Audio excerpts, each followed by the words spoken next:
How many alarms do you have in the morning to wake up? More than obnoxiously pit boyfriend would like me to. Well, I mean, like, do you have like a number?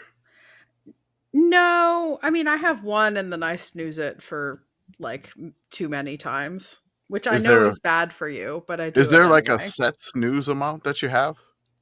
Ish, not really. Okay, so it's just like vibe snooze. Is there But like a yeah, drop dead like I can't snooze anymore past this time snooze number? not usually. Okay, Only because for actual job, yeah, unless I have to be somewhere specific that is not the office, okay.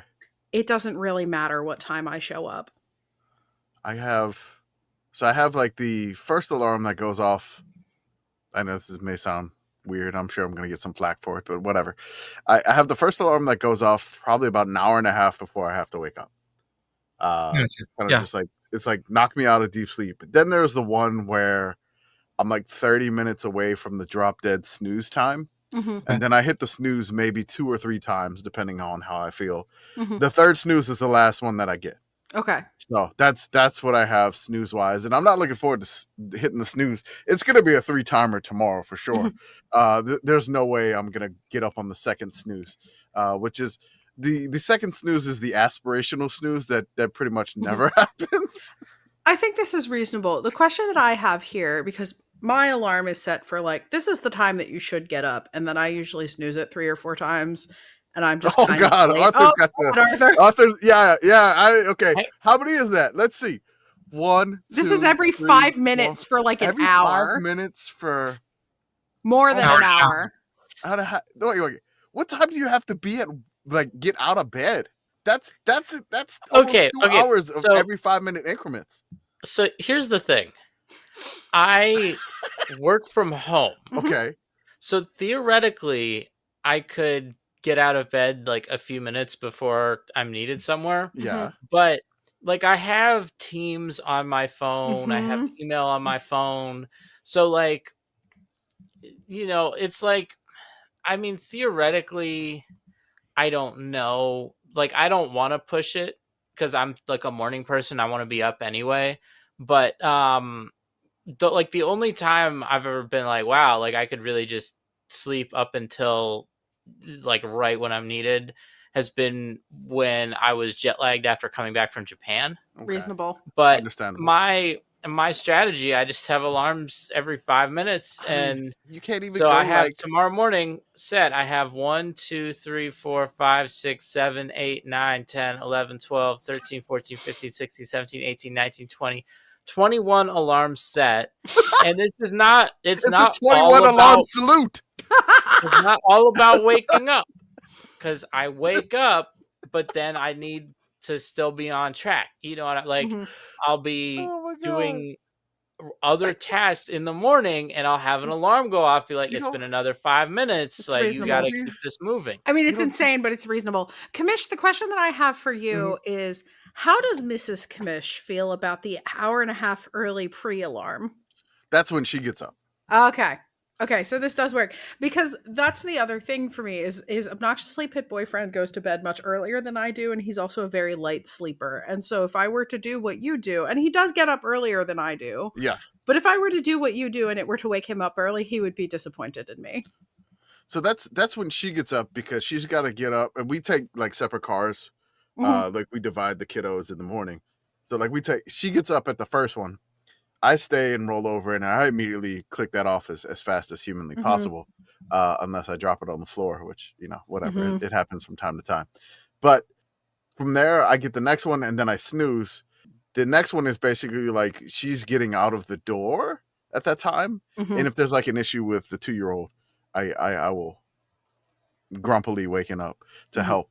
But then I got the 8-year-old. That's my duty. I got to take him to school, which starting soon. So Gotcha. So oh I work flexibly remotely. So sometimes I go to the office, sometimes I work from home, sometimes I have to be somewhere. And if I have to be somewhere, and sometimes I have to be somewhere before I have to leave to be somewhere before my posted working hours for a number of reasons that will remain undisclosed. yeah, And coffee. It's fine. no, like I got to drive 3 hours, undisclosed reasons. You gotta get your donkeys. Correct. I got to go 3 hours to the Junkies. It's very important. It's that Well, far. you got to go to the Shamokin Dunkin' Donuts. That's I right. have done that. Yes. That one is not 3 hours away, fortunately. I was meeting with my lawyer, if you are curious. I was in fact doing that. Oh, Anyway, I was not. Anyway, I will set a like you have to leave right now or you will be late, and it actually matters if you are late alarm as well. If I were like rich, or I guess maybe like with AI, this is something that you could program, right? Like I would love to just have someone telling me like a countdown like you'd see in a movie. Like when you're watching Star Wars and it's like the Death Star will be in range in 5 minutes. Like that's what I want for my morning routine. You want the Like slow motion light speed chase from The Last Jedi in the morning? I want it to be like just make it more like just up the stakes, make it seem like it's a big deal. You Like just got to wow. stay just out of range of the Imperial Star Cruiser.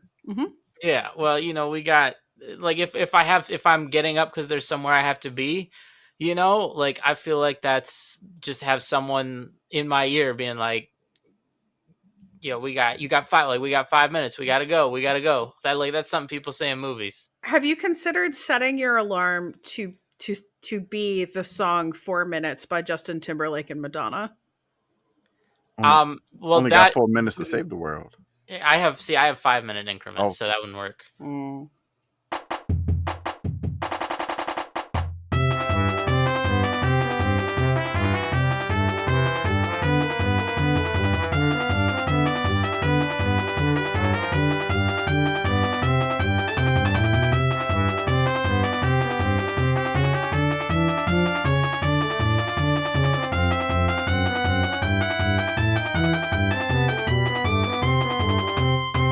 Welcome, everyone, to the SICKO Committee podcast. This is our podcast for the evening of August 3rd, 2025.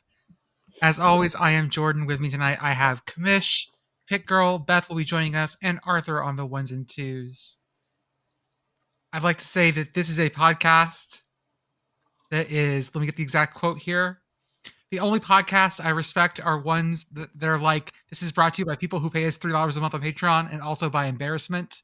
This is from at Bruno Board on Blue Sky, and that describes us very much. It does. There may be podcast ads up front, but that's not like they don't. They're not our sponsors. They are not brought to you. They're not bringing this to you. They're a part of this. Yeah. Thank you to our friends at Learfield who put the pre-rolls on. That's right. They put those in. So they do that. It is brought to you by the Patreons, which we do have a $3 tier, which is great. And then we have a $5 tier. So from listeners like you. Thank you. That's right. We're gonna give them tote bags now. They're all good. That's all shutting down though. We're losing the Corporation of Public Broadcasting, so we can't do that. We're shutting down. Can you imagine if we were part of PBS? Oh, it'd be great. PBS Sports. Perfectly. There's PBS Sports. Whenever PBS or NPR tries to talk about sports, it's always a very awkward, weird thing anyways. And I feel like we could bridge that gap very well. Which is funny because I feel like a lot of NPR types are the people that like really love baseball. Like you can't tell me that the NPR reporters aren't the people who are like weirdly obsessive about the Washington Nationals. See, I think that the NPR / our listeners overlap is that a lot of us have like parents who listen to this. I mean, I like NPR. I also think the Car Talk audience is not that far off our audience.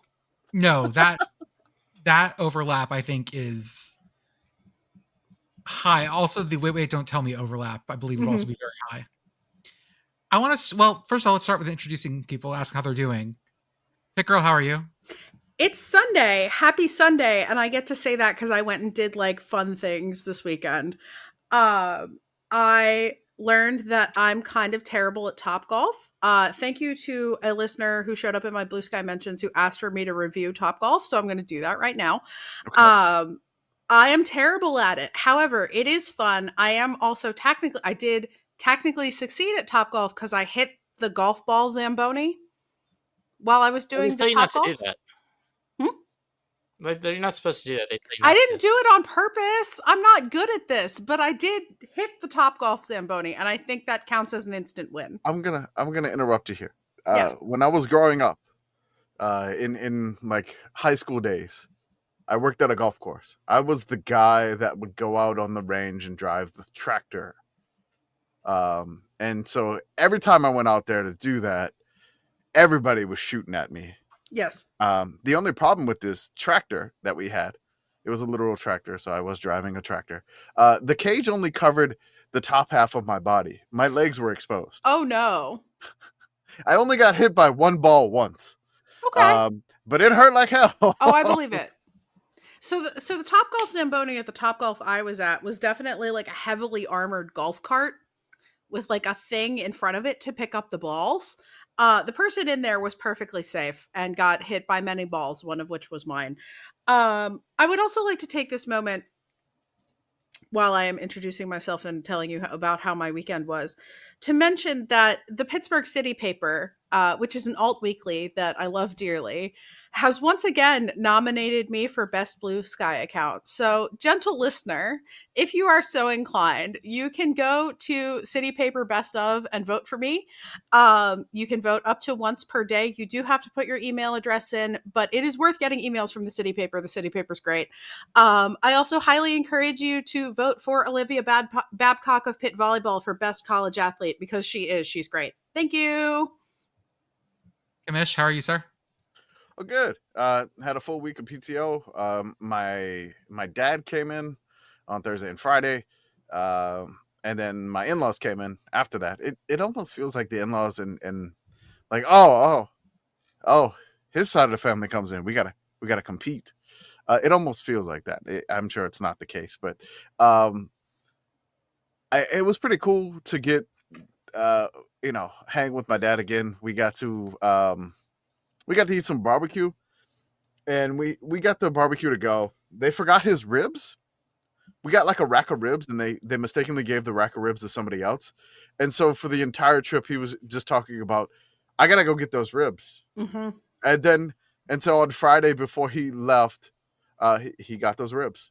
So he would not let those ribs get away. He did get the rack of ribs. After all, it was so great. Beth, how are you? I'm swell. I have tea berry beer, all is well. Have you tried it yet? No, I was going to crack it like now. Yes. Oh. Live review. Yeah. Tea-berry. Pitt Girl gave me a Pizza Boy tea berry cream ale that mystified the server at the place where we had lunch this week. Mm-hmm. Mm-hmm. But he was like super hype about it. I hope he travels eastward. It does not smell strongly of tea berry. Oh. Is it a sour? No. Oh. Okay. Mm-hmm. Wow, that's really interesting. Yes. I also thought it was interesting. The tea berry is it's a standard cream ale. I would describe it as a cream ale with tea berry around the edges. Mm-hmm. It doesn't have like the strong Ben Gay hit. Yeah, no, it's not like the full hit, but it's minty enough that obnoxiously Pit Boyfriend was like, "Oh, I hate this." Jordan, do you have strong opinions on tea berry? I don't. It's fine. Yeah, I like that. I don't have. Have you experienced tea berry? Yes, I have. That might be your most maddening opinion, that it's fine. You take like one of the most polarizing flavors there is, and you're like, eh. Yeah. Commish, have you experienced tea berry? Is this a thing you know about? I don't think so. I don't think I've had anything tea berry wise. It's very Pennsylvania. That's why I asked. Yes. Okay. Tea berry, an American wintergreen It's plant. it's minty. It is a wintergreen flavor. It tastes like the pink grandma candy. Mm-hmm. I love mint. You give me some sort of mint, I'm there. So, yeah, a wintergreen mint. Yeah, so I'm sure I'll like it. In PA, it's a very common ice cream flavor. Yeah, Ooh. particularly like Western PA, because obnoxiously Pit Boyfriend didn't know what tea berry was. And we went to this brewery and he ordered this beer and I was like, that's like kind of minty, right? And he was like, oh no. And I was like, I will drink that one. This would go with the tea berry ice cream in my freezer incredibly well. We need to talk about dick and dick-related things for a bit. Jesus Christ. No. First off, we had a load of frozen hot dogs spilt on I-83 in York County in PA. Yes, this is very close to me. Yes. Like, Did they send Joey Chestnut to help to fix the problem? sadly, no. Oh. Like a hot dog Zamboni, just like let him hoover everything up.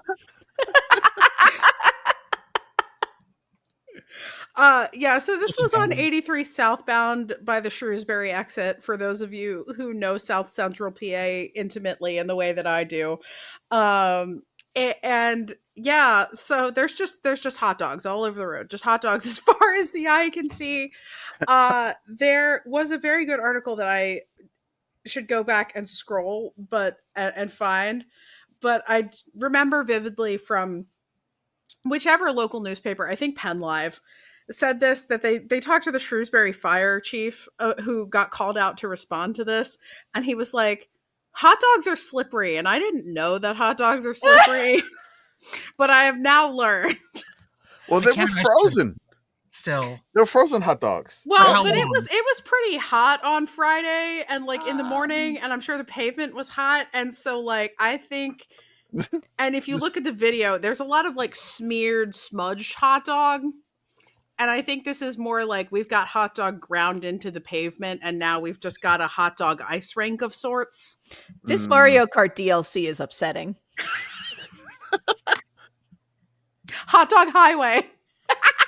You can't tell me that wouldn't be a track. You can't tell me. It would be a track. It's going to be a track in the next DLC.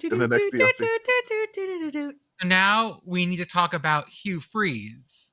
Oh no. He said, quote, "You need length and girth in this league." Wait. We have to go back. I'm sorry. The Penn Live headline for the hot dogs on 83 is "Drivers never sausage a crash as thousands of hot dogs cover Interstate 83." Bravo. They should have to pay royalties to south of the border for that headline. Somebody said something like it was the worst thing that they've ever seen. I like that too. Oh. The worst. Hugh Freeze says that you need length and girth in the SEC. Hey, Pastor Hugh, maybe, of course he knew what he was saying, because of course he did. It's not going to get you into any trouble in the Southern Baptist Convention. But then, Ole Miss posted their length and girth. Did we see their tackling dummies? I'm sorry, what? Yeah. Congrats to Ole Miss on opening their OnlyFans. Beth, you need to look at the picture in the show notes, because this is part of a video of their not tackle dummies. They're like the little arms that are supposed to have like prevent you from fumbling the ball. It's the gauntlet. I don't know why you run through the gauntlet. Tell me, please be a close up on snare drum sticks, please. That's what I thought it was initially, but no. They're fleshy knobs. Wonderful. I was really hoping that I would be smacked by your jiggling nodules. Mm-hmm. It's the best thing in the world because they don't have to be that color. No, it's the worst thing in the world. That's the thing. Like, they don't even really look like, if your dick looks like that, seek medical assistance. And like, apple. You might be a farm animal. But they made them that color, and so it's just kind of hard to not be like, oh, this is a body part. So is that like, the length and girth in the new league? This is weird. Like, I've seen gauntlet machines that look very, very like difficult, and they have. So I actually found this one. It's the Rogers 20-arm Power Blast, and Power Line sled. That's what I got. So it's Power Blast. It's the Power Blast. I was like, you're gonna get Power Blasted. That's right. So you got a Power Blast through all of that. So you went for $5,000. I found it for $7,500. So I don't know if you get different colors or whatever. But it is the Power Blast. I hear they're white. So somehow those turned flesh colored. I kind of think it was like the angle of the sun. And then on top of that, it's also like out in the sun for a while, they start turning colors. Okay, it's gonna turn colors. But the only gauntlets that I remember are like the ones that have like the foam pads. Like there's there's like the ones that they look like pylons. You have to run through, and if you go the wrong way, you're in trouble. Like the ones that look like orange, like pylons and cones. I've never seen one like just white. If we're gonna do this, I want us to use the elastic jungle from the TV show Guts. Yes. Yep. More people need to use Guts as their training methodology. I feel like Guts is like, it's about time for a Guts comeback. Like, why are we doing American Ninja Warrior when we could be bringing back the aggro crag? I agree. That would involve Nickelodeon having to make game shows again, which I think they're refusing to do at this point. Boo. Somewhere Mark Summers is screaming. Put it on Paramount Plus. And then, of course, also Dick related, sir, a second lime green dildo has hit the towers. Oh my god. I feel like this has to be a copycat, right? Like, what are the It has odds to of be. two people just like someone had to just be In like, two- you know in what? two different cities, both at Yes. a Golden State Valkyries road game. Mm-hmm. 2 cities, both alike in dignity. Have we been able to trace either of the dildos back to its original purchase point? Was there perhaps like a Southern Exposure having a 2-for-1 sale? Is there a serial number on the dildos? Can we track the dildos? Did they file the serial number off the dildos? In Atlanta, apparently the person who threw the first dildo has been arrested. I haven't heard anything about the second dildo, which was, I believe, in thrown Chicago. in Chicago. Yes. We're gonna need to invade Denmark. This is a Fox News headline. Quote, at least one person who threw a sex toy onto WNBA floor arrested. At least one person. At least one. At least one. You got two in two different cities, but both with Golden State Valkyries games. Did they play they had to play the Aces next in Vegas. Yes. So did they play yet? Did they play the Aces yet? Sparkle dildo. No, it's got to be lime green. We can't. It's got to be Lime you gotta green match the sparkle pattern. dildo. Uh-huh. I need to know more about. They did play the Aces today. I so need there to know was more no- about this arrest. I need like this is a like we have a legal system in this country. Mhm. You have the right to confront your accuser. Did they confiscate the dildo? Were they able to produce the dildo so that the person could confront their abuser? This is a Habeus Porkus situation. I would assume sorry. they just had like security camera footage or something. I don't know. I feel like it's if you're in an arena, there's enough cameras that legally it's probably pretty open and shut. You have to, but is there a dildo lineup? Like, which dildo was thrown on the floor? Is it this- dildo 1, dildo 2? Like, you have to have them all say something? Please turn the dildos to the side. Please turn the dildos to the other side. This is Wait, going to do you be have to have the somebody in the greatest lineup? remake of The Usual Suspects. No, but I mean, like, wouldn't you have to have somebody in the lineup like throwing it in a throwing motion too? Yeah. Yeah. Mm-hmm. Person one, like- please chuck Is dildo this A. the approximate trajectory that the dildo Yes. took? I don't think this is actually how legal stuff works. No, probably not. I will have That to go to the doesn't- Schmoke and Duncan and ask my lawyer. There has to be someone's making money off this case. I wonder if it's one of my family members. I should check. We've been talking about the cheapest beer in college football, and Tulane had said they have it, and University of Louisiana at Lafayette, the Raging Cajun, said that they had it, and this was a whole thing last year. But then I Wasn't it also like came around. 2023? That was 22 years ago. Okay. It may have So- been 2 years ago. The next thing was who has the most expensive beer, and it came up that the Rose Bowl was charging a lot for beer. But Yeah. you saw at an Eagles event Mm. in Philly at the Link, Yeah. $18.50 for a Miller Lite Tall Boy. Jesus Christ! Yeah. How much of that goes toward bailing you out of Eagles jail? No, Is none there of it. Eagles jail? Is there Eagles jail? Is it Yeah, like a down stadium payment? jail was invented at the vet. Yes, yeah. there Yes, is it was. stadium jail at the Link.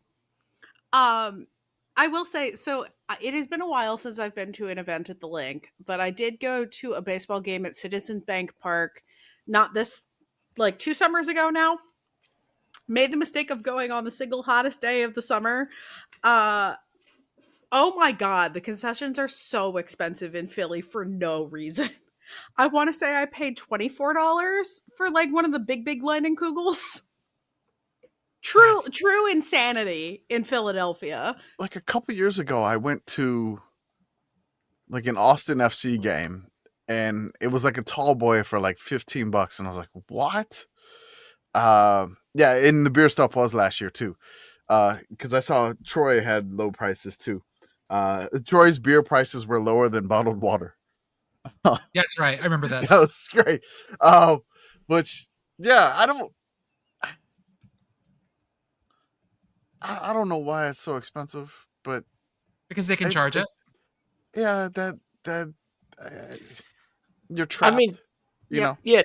To me, it's just kind of expected. Like I see people being like, "Man, concessions are really expensive." I'm like, "Yeah, that's how concessions work." Like if I'm going to an event and I'm buying a beer, I'm not looking at the price because I know that the price is going to bum me out. So I'm just like, I'm not going to look. I'm going to order a double cocktail and I'm just going to say, you know what? Like, I'm here to have a good time. It's a magic beer that allows you to watch football. Hopefully I never see, because like I put my credit card on auto pay. Hopefully I never actually see how much this costs, because it is a number I don't want to know. It kind of feels like it's, you're trapped in, it's almost like airport pricing or maybe like strip club pricing. Mm-hmm. Yeah, no, you're a captive audience. Yeah, you're a captive audience. Airports are low key like not that bad. Airports have gotten better. A lot of airports are saying now that they are not doing this. Yeah. I don't think airports have gotten better. I think everything else has gotten worse. Airports cannot keep up with inflation. Like they're trying to raise prices. It's like, damn, they can't do it fast enough. Damn, the prices keep going up. So is the solution here to go to the cruise ship model, where you can just buy the unlimited beverage card for all NCAA events? I feel like that's how we end up at 10-cent beer night. I honestly think if you do that, you got to set like a timer. What Coastal's doing, right? You have to swipe your app or whatever for like the popcorn and nachos and stuff like that. You could do something like that, but you can't get another one, for like X amount of minutes. Like you're not allowed to have. That makes sense. I think something that's more common that I see teams doing now is having like percentage discounts, right? Like maybe if you're a season ticket holder, you get like 15% off at the concession stand or something. But I think typically alcoholic beverages are excluded from that. Even so, it's like, yeah, like you're a season ticket holder or you're some like fan membership or something. Yeah. The one I was amused by when I went to the ACC championship game when they held it at Capital One Arena, because it's Capital One Arena. If you used a Capital One card, you got like 10% off or something. I don't remember the exact percent, but there's in Dallas where if you bring, like I think it's the Dallas Opera, where if you drive a Lexus, you get a discount on parking because it's like the Lexus parking center. I feel like people who drive Lexuses don't need a discount on parking. That is correct. We also have discount. Yeah, there's no Subaru discount. I love like you got the season ticket pass for 10% off a beer, like you're at SeaWorld or something. I'm gonna open up a parking garage where the deal is you get 1% off based on how old your car is. So you roll up in a 100-year-old car, you can park for free.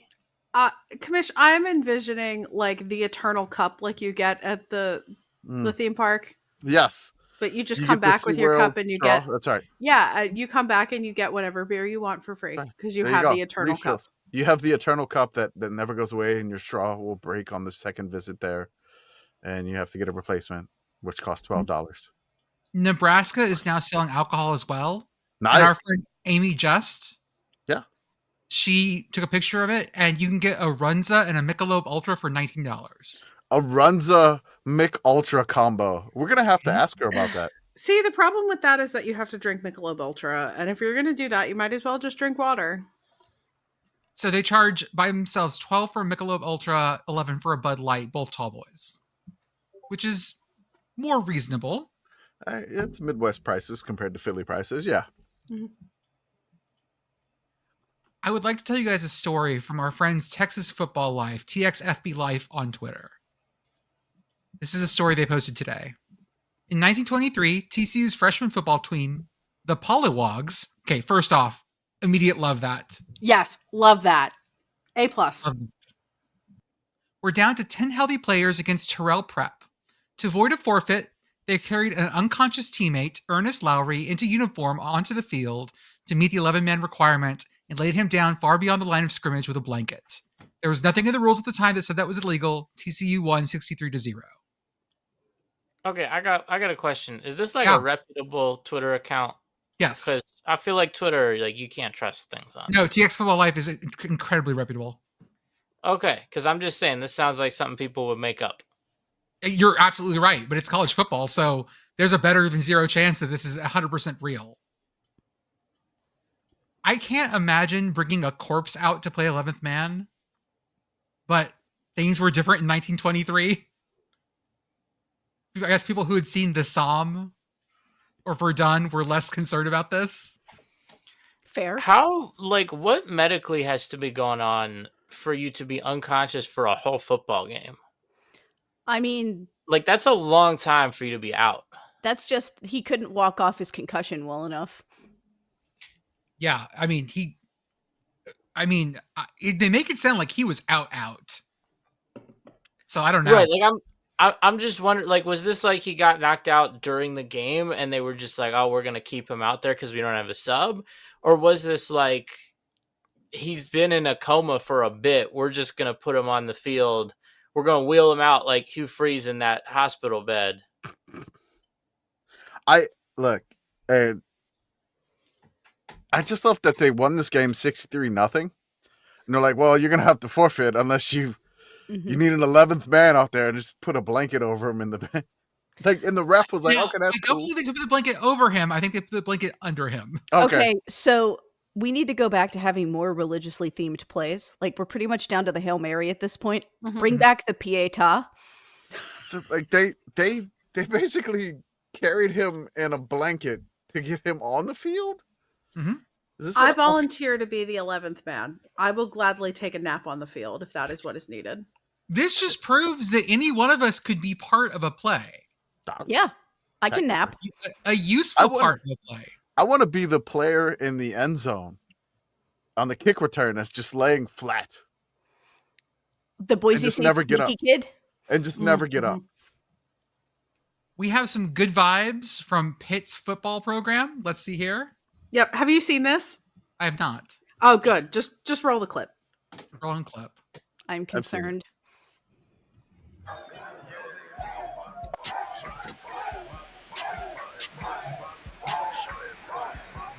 So we're in the like Pitt football office here, like where they watch tape, and there is a quirked up white boy, for a lack of a better way to put it, dancing. And the whole team is now also dancing. So we are going 15-0 and winning the national championship. I will take no further questions. I almost pushed the Leaf Studio button. That's not the right button to push. That is not the right button. I'm just going to drop the mic at this moment. Drop the mic. We're done. That's the end of the podcast. Yeah, I just need everybody to know that happened because it made me happy. And I think it should make everybody else happy. Potentially even including Beth. Oh, I'm perfectly happy. It should be fine. Pitt can go 15-0. I'll also lose 50 pounds this year. Equally as likely things to happen. Puddles didn't know what date the brawl was on, so I told him that today. How does Puddles feel about that? I'm like, that game is cursed. And he's like, well, it's always been cursed. And I'm like, no, buddy. That game is cursed. He's like, what do you mean?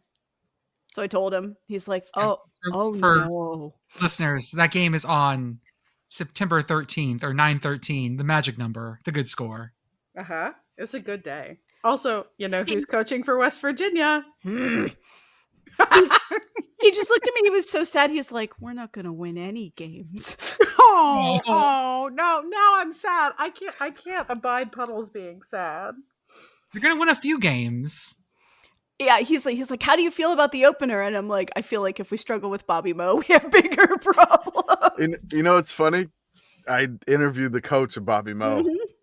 and he was like, you know, I know we got to go down there, which is not too far. And he's just like, hey, it's their first game. They got to work out some kinks.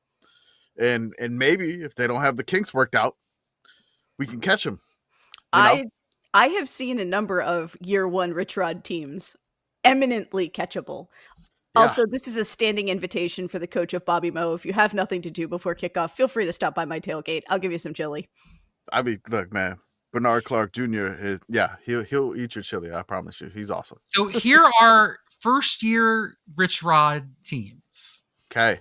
Glenville State 1-7-1. Mhm. Okay. West Virginia 3-8. Yep. Uh-oh. Michigan 3-9. Uh-huh. Okay.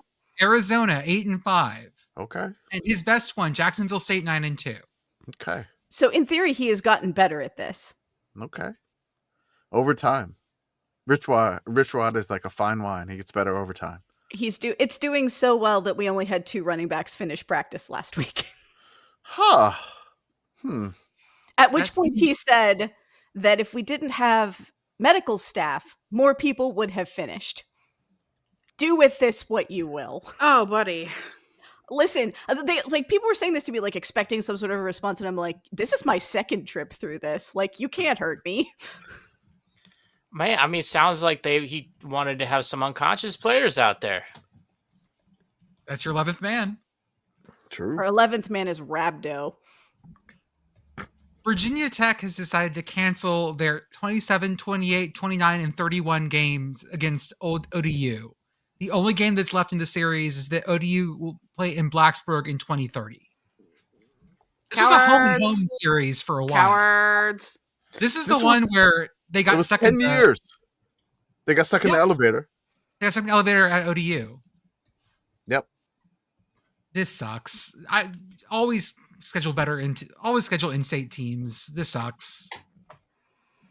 It doesn't help. It doesn't help that ODU is giving them hell in this series.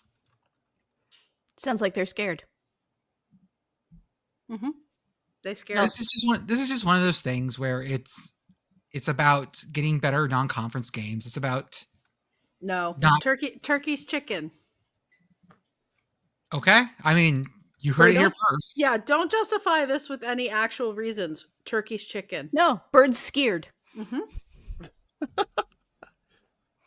You remember when they signed it, we went over it, like a 10-year deal? My God, what is Virginia Tech doing?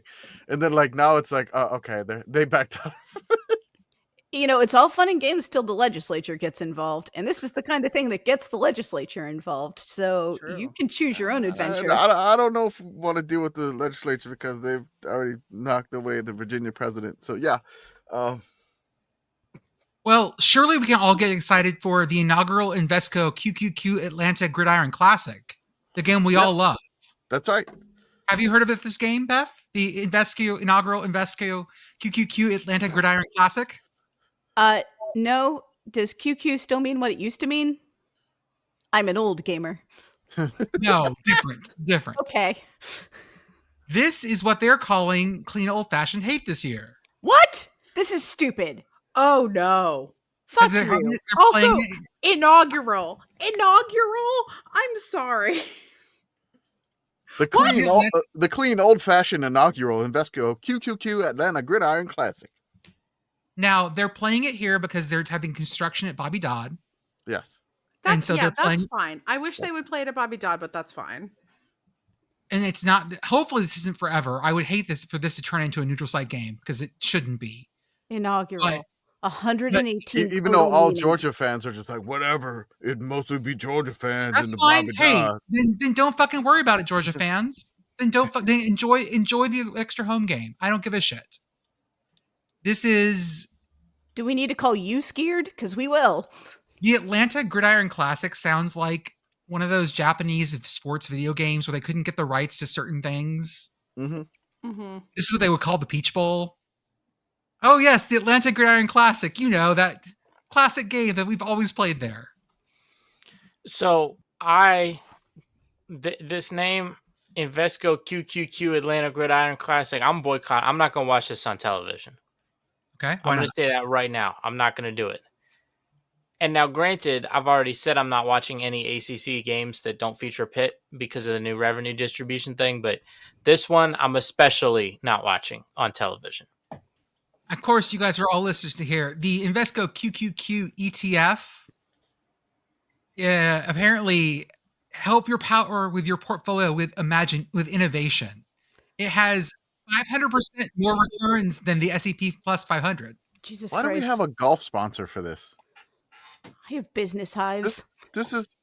The clean old-fashioned hate brought to you by the Masters. I mean, Georgia fans do love to play some golf. That's clean old fascist hate. It's different. Geez. Hey. Oh. Shots fired. Hit the three-pointer button. Hey.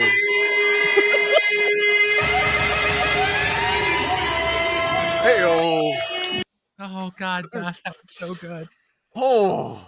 That can't be the title of the episode. That cannot be the episode No, title. no. I cannot. We'll see. We'll see. We got to do better than that then. Okay, sorry. I will definitely be QQing. I thought Habeus Porkus was pretty good, for the record. We got a golf sponsor. We got a golf sponsor for a rivalry name. The real key to getting an rivalry game. episode title is to just screw something up really bad. Mm-hmm. Oh yeah, my 100-pound bear. Yeah, the 100-pound elephant, you mean? Yeah, there we go. You're 100 pounds. That would also be a small bear. That would be. But not like a crazy, so like a No, 100-pound not a elephant. concerningly small bear. Yeah, that's It's pretty 100 darn small. Well, but like baby bears weigh less than Yes, that's true. You're not Yeah. to the point where like a 100-pound elephant is a fetal elephant. Correct. I just love the idea that this game is being sponsored by an exchange-traded fund. This is at least something that you. This is something that at least that you can buy. This No, isn't but this like- is not the good kind of thing you can buy. Like, But if it we're going is to do something this, it you needs to can be buy. sponsored by, like, Frosted Flakes or The- World of You Coke. can get this. We're you in can get we're this in, we're share. in Georgia. Like, let the Georgia Peach Board sponsor this. I would like this to be sponsored. The ideal thing that you can buy to sponsor a bowl game is an edible or otherwise consumable thing. Ooh. how does an ETF even have a marketing budget? Like, what It is just going got on with QQQ finance? is like a name I know because they advertise. Is it time for Cracker Jack to expand and take out another sport?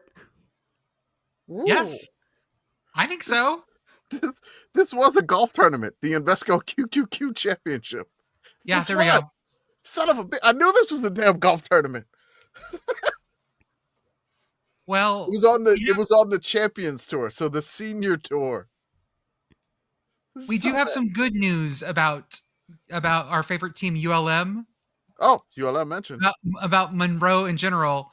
They are going to be added in for a DLC for the game American Truck Simulator, the Louisiana DLC. Hell yeah. It's going to have points of view at ULM, such as the First Baptist Church Oh, I mean,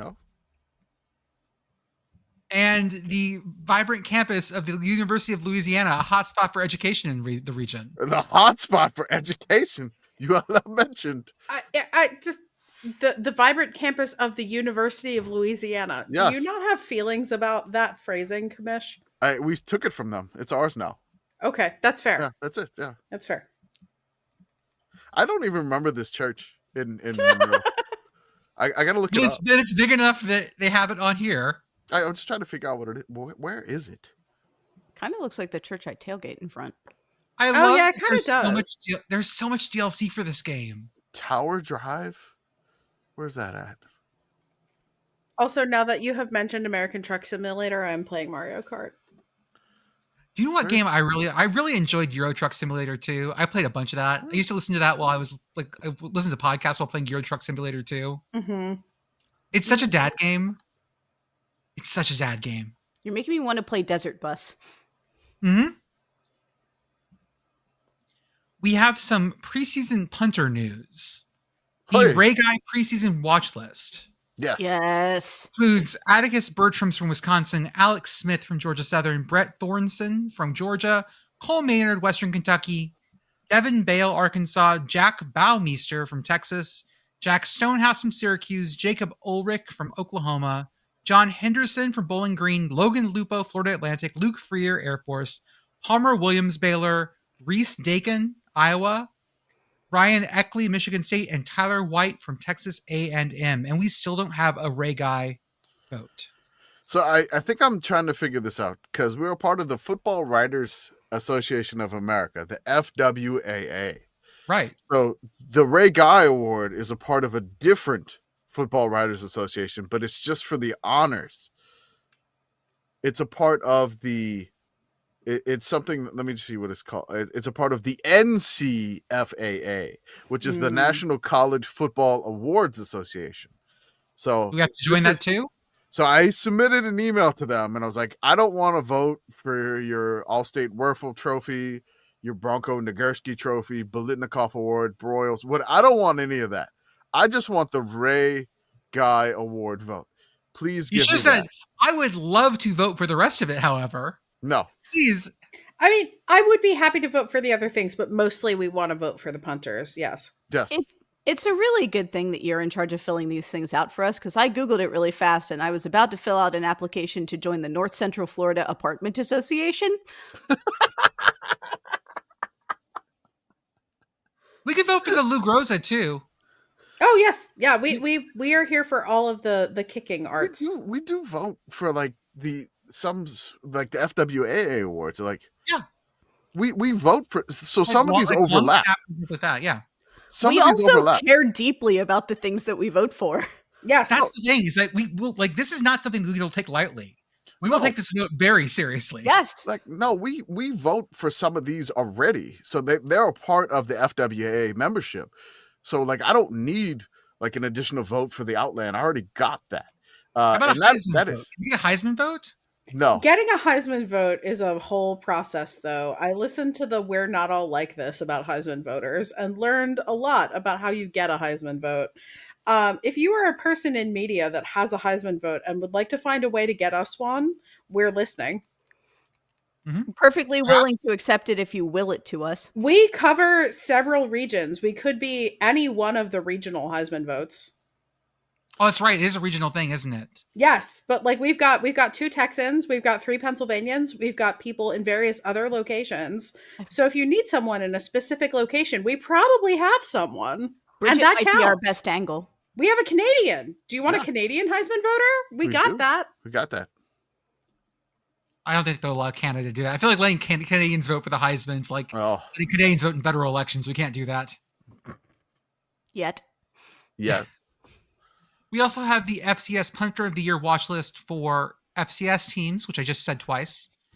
This is Ben Daquila from Northern Arizona, Brendan Kilpatrick from Youngstown State, Gilbert Brown from Charleston Southern, Jacob Baker, Eastern Kentucky, James Platt, the Citadel, Jeff Yerk, Elon, John McConnell, Mercer, Johnny Schifano, Grambling State, Shane Messenger, Morgan State, Thomas O'Hara, Murray State, and Will Haslett from Fordham.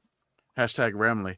I want to say that I shared the post for Northern Arizona for Ben Daquila. Daquila. And he responded to it. He was like, "Oh my God, you guys like shared this on my story." I was like, "Yeah, I actually watched him punt it in person last year. He booted a 61-yarder, and I think I still have video of it. So yeah, we're throwing our support. Also, in these previews that I'm doing of FCS, like I know all of these punters now. Yeah, of course you do. Oh, yeah. I love Jeff Yerk. Like his Twitter profile picture is just him in a cowboy hat. It's like it looks like he may be related to somebody that are at Pitt too. Oh, so I don't know. I typed in Yerk and like him in a Pitt uniform showed up, but it doesn't look like he ever. This is not a name that rings a bell, but that doesn't mean it didn't happen. Yes. So I love this. Apparently he was at Pitt. Okay. Yeah. Let's see here. 2 years ago, he lost his punting job at Pitt. Yes. Yeah, I think a few years ago we had like 3 punters all on the roster, and people were like, "Huh, what's up with that?" And I never really paid attention to it. A lot of punters. The year of 3 punters. My I favorite. mean, it wasn't even like like I think they played like a couple of them, but it wasn't like it was some big rotation. No. Yeah, like I don't know how many punters you realistically rotate through. Like it's not like a position where you really need the depth. No, you don't Well, really need too many backup punters. So apparently, though, not having a long snapper will fuck you up because Yes. it was not Hamilton. It was who they were playing.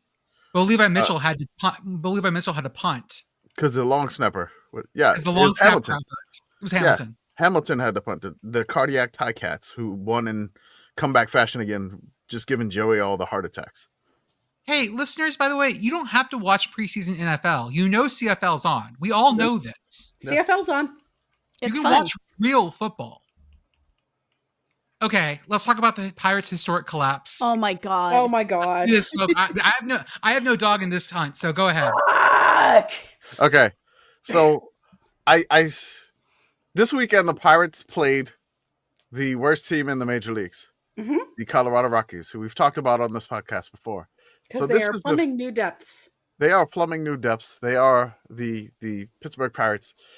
This is something that, being a Pirates fan, I could blame my father for this, which is fine. I mean, I don't like hold it against him. I like this team is for me still. Like no matter what they do, it's like this is my team. Like I'm not gonna shake them and go root for another team. I'm stuck with them, and they're stuck with me. So when I saw this coming up, I was like, okay, this is great. This should be a fun weekend. So the first inning, the top of the first, the Pirates get out to a 9-0 lead in the top of the first on Friday's game. I see a post from Alex Kirshner, our friend at Split Zone Duo, and he's like, the Rockies are just unbelievable. Like this is like, how are you letting the Pirates go up 9-0? And then once he posted that, I was like, I'm worried the Pirates are going to lose this game. So in the back of my mind, I'm like, it's over already because you do this. And so it doesn't happen in all one fell swoop here. The Pirates up 9-1 after the first inning. Colorado gets 3 back in the third. It's 9-4. The Pirates add 3 in the fourth. It is 12-4. Then it is 12-6. Then it is 15 to 6. Then it is 15 to 10. to 10. Then it is 16 to 10 after 6 innings. And we're like, okay, maybe we got this. But we missed the extra point in the 7th inning, and hopefully it didn't come back to bite us. Oh my god. But unfortunately it did. In the bottom of the 8th, they give up 2 runs. And I'm like, okay. So 16-12. They got to go to the bottom of the 9th. Now, the funny thing is that the trade deadline just passed. And the Pirates traded their closer. What do the Pirates need a closer for, really? Really, but technically this is a save situation because it's within 4 runs. So you'd probably walk your closer out there in crazy mile-high course field where the ball seems to fly out. And no, they give up 5 runs in the bottom of the 9th. On a walk-off 2-run home run, they lose 17-16. Yeah. Jordan, do me a favor. Look at the score that the Steelers and Broncos played this year in 2024. Look at that score. Give me that score. Steelers, Broncos, 2024. That was a 13-6 game. Yes, 13-6. Yes. This game outscored them. Yes.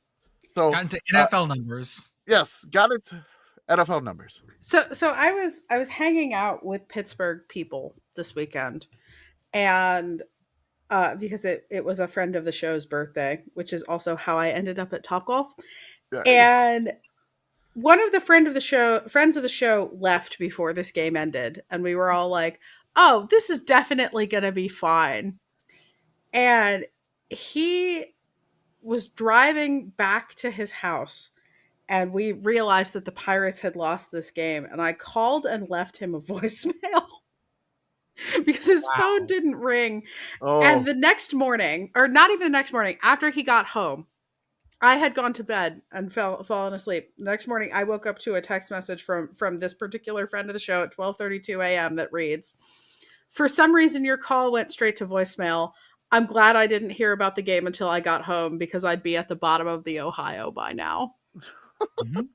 Puddles threatened the exact same thing. He's like, he just makes me want to walk into the water. Yep. So when my dad came into town, he was like, "Yeah, we play the Rockies this weekend." I was like, "Hopefully, we can take the series from them." Yeah, and Mm-mm. no, when weird things tend to happen when my dad and I get together sports wise, which again, I think I'm just going to give you one time that we were together. It was the timeout game in the 1993 Final Four where Chris Webber didn't have a timeout. We were there in the Superdome when that happened. Oh, yeah. There you go. So yeah, that's just a little sample of the weird things that have happened when both of us are together. So yeah, this chart is this win probability chart is just a masterpiece. It is. I really wish we could have like a pirate ship just chilling, and then all of a sudden it's like, oh no, like Like it's fucking Pirates of the Caribbean 3. yes, Yeah. yes. This does Basically- also feel like a good time to mention that we learned that this game had gone poorly because Obnoxiously Pit Boyfriend was looking at Blue Sky, and friend of the show Christy had posted the pirate parrot flag going down as opposed to raising the Jolly Roger as she usually does when the Pirates win. I caught this like I saw the highlight of the walk off, and I was like, you got it. I was just like, I knew this was gonna happen. I just had that feeling. I'm like, oh, 9-0, and then I was just like, classic Pirates. And little did I know the classic Pirates line, because the Pirates have done this before. Yes, they have. It did this before in 1989. This was a famous thing that like in Pittsburgh sports lore. Mm-hmm. Not because they gave up the loss after opening up a 10-0 lead in the top of the first in Philadelphia. In 1989, But- yes. But because of what one of their broadcasters said Yes. once they went up 10-0. And What what did did he they say? say, Arthur? He said, so there was like some banter in the booth, and they were saying like, man, it's going to be awkward on the plane ride back if they lose this game after having a 10-0 lead. And this Pirates announcer, he says, if we lose this game, I'll walk back to Pittsburgh. Mm-hmm. So I will say I'm glad that didn't happen this time, because Denver is way farther than Philadelphia. Mm-hmm. That would be a much longer walk. So he said the famous quote is like, again, if we lose this game, I'll walk back to Pittsburgh. And this is like lore. John Boyce did a video on this game. Mm-hmm. Apparently this was the Steve Jeltz game. The Pirates were up 10-0 after the top of the first, 10-2 after one. They wound up losing this one 15-11. They didn't even have the lead going into the ninth like they did for this one. They got the Phillies scored 5 in the ninth. The Pirates got nothing, and they lost 15-11 in this one. But this is basically how to score 10 runs in the first inning and lose. That's the name of a Dorktown broadcast by John Boyce for Secret Base. So this is something that happened.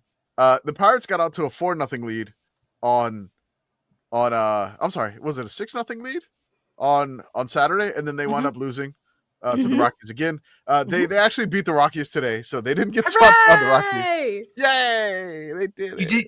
You did get the Rockies to their 30th win of the season. We did do that. Naturally, this terrible, terrible loss happens on the day when I call Puddles up and I'm like, okay, we haven't caught a baseball game together in like 8 years. We should go see the Pirates. Mm-hmm. Aha. Should go A see wonderful them. chance to go see them. What a wonderful chance to go see the It'll Pirates. be great.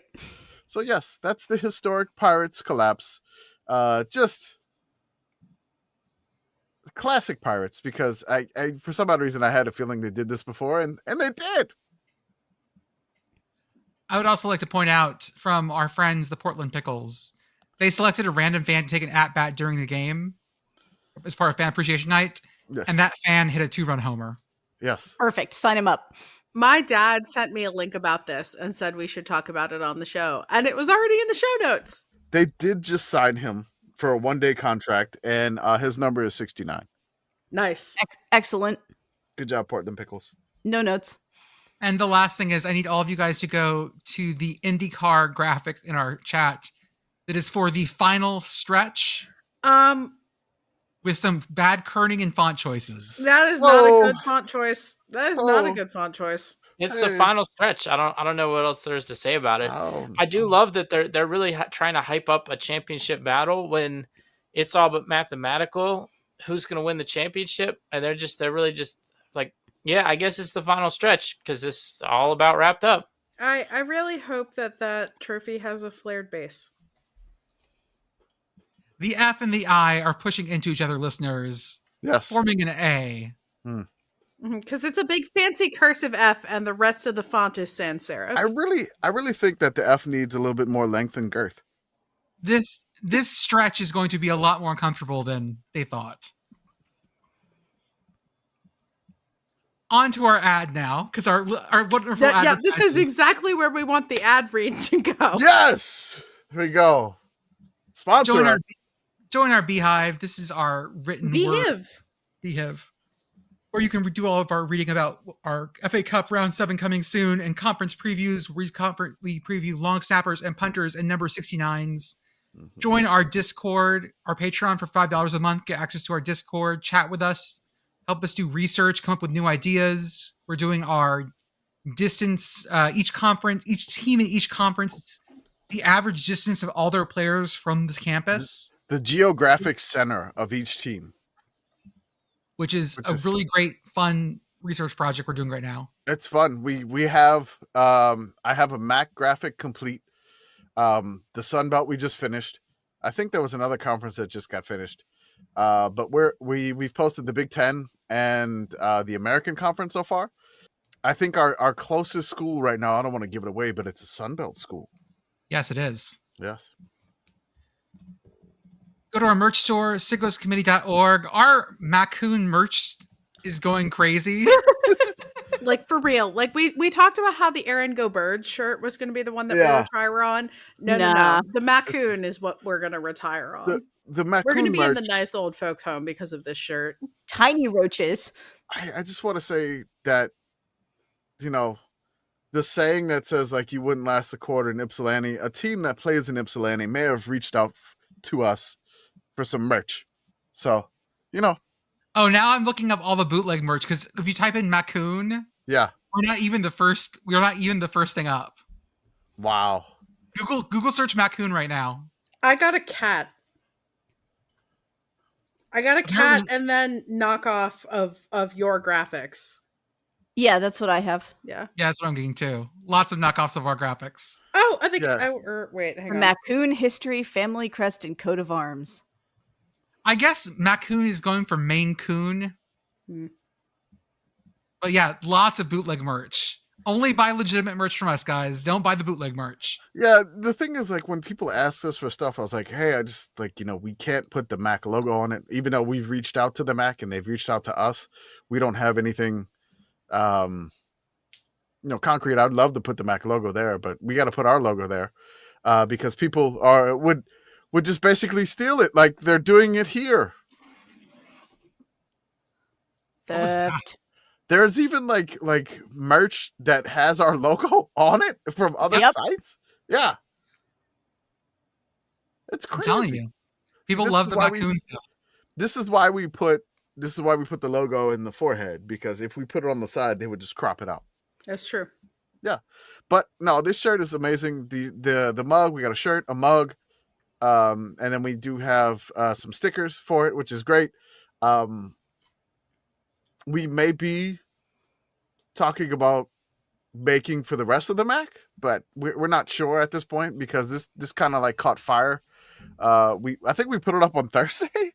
Yes, we did. Yeah, it's not even been a few days, but we want to see if Bowling Green, other Mac schools, Toledo, they want colorways. We could probably do that, but we may need to change like the saying. But we did send merch to the person who wrote the comment already, so they got a shirt. And like the person that tagged us in it, they got merch too. So we're passing on the goodwill to everybody. We very much want to see where you wear your MACCOON gear. Yes. Please tag us in whatever adventures you have. Yes, Yeah. yes, please do. Also, thank you to those of you who have been ordering things and then saying hi to us in the comments. I would specifically like to say hi to friend of the show, Rebecca, who is not friend of the show, Becca. These are two different people. You're both great. We love you both. And also to the original commenter who brought all of this upon us, because evidently he also specifically wanted to say hi to me. Yeah. Hello, MACCOON guy. We love you. We do. He said, "Shout out to Pitt Girl." I was like, "Okay, I gotta let her know." Shout Yeah. out back. Shout out back. Go to our YouTube, go to our Instagram, go to our Twitch. We have lots of stuff going on our Twitch right now. In Yeah? fact, Joey just dropped his schedule for streaming this week. He will be streaming on Monday, Wednesday, Friday, and Sunday. On Monday, doing Road to Glory. Wednesday, doing Wrestling Booking Sim. On Friday, we do our co-op Dynasty, where we bring on other people to help coach offense and defense. And then on Sunday, quote, something else I haven't decided. Commish is also doing his ULM, EMU, and New Mexico. Yeah, I have dynasties that may pop in every now and then, just random times. I'm not going to do it at like night or anything, but just again, subscribe to, just follow the Twitch. If you want to subscribe, go right ahead and do that. If you have Amazon Prime and you're new to Twitch, you typically get a free subscription. So give us Jeff Bezos money.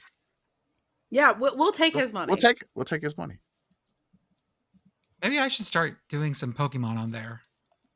Do some Emerald. Do an Emerald Whatever. Nuzlocke or something. Dude, Yes. I mean, I even had the, like, follow our Twitch. I think once the weeknight games start happening, we may have live watch-alongs on our Twitch. Ooh. That would be with some of the committee. I'm not promising everybody because I don't know what everybody's schedule is a few months down the line, but who knows? But that would be fun. A live MACCOON or inexclusively awesome Conference USA games or something like that. That'd be fun. Shout out to Message Board Geniuses podcast. They go the places we refuse to go. And as always, for the softest, comfiest, officially licensed collegiate and beyond apparel, use Home Field Apparel. Our offer code is yes, ha ha ha, yes, 3 ha's for 15% off your first order. I see a Furman shirt. I'm wearing a Pitt shirt. I see a Pepperdine shirt, and I see a Colorado School of Mines. Yes, sir. Home Field's coming out with a bunch of great new stuff coming up soon, including their amazing refresh for a bunch of schools. So keep an eye out on that. Refreshes for a bunch of schools, can't miss kickoff for a bunch of schools, featuring heavyweight hoodies. No. Get hype. It looks so good. I'm excited. Schools revealing this week. Then going on, we have our Super Sicko Spinning Selection Season Preview Forecast, our SSSSSPF or 5 SPF preview show. Tonight we will be doing, as far as we get, the FCS Independents, including Sacred Heart and Merrimack, Conference USA, and as much as the MACCOON we can get through. Let me get my wheels up. Our first team is we're doing Independents first. Commish, will you tell us how the Independents did last year? So the FCS Independents, there were only 2 teams in FCS that were Independents, Sacred Heart and Merrimack. They did play each other. Sacred Heart won the Yankee Conference Championship, which they just called that.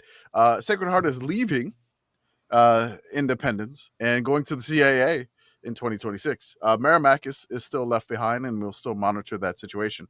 Last year, they both were 5-6. Were they really both 5 and 6 last year? Huh. Yes. They were. That's what the graphic says. Sacred Heart beat Merrimack to win the Yankee Conference Championship. There was even, like, they made hats and stuff. So our first up is Merrimack, and we have to figure out an Amtrak line for their head coach's lineage. Oh my God! I sent an email on their head to their head coach for an interview. He's been Merrimack his whole life.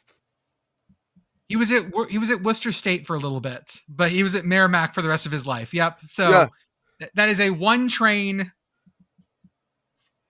Let's see, going from Worcester State in Worcester, Mass, to Wilmington, Mass. No, not Wilmington, Mass. Merrimack's in North Andover, Mass. So Andover, shit. Okay. Andover to Worcester. It's an express.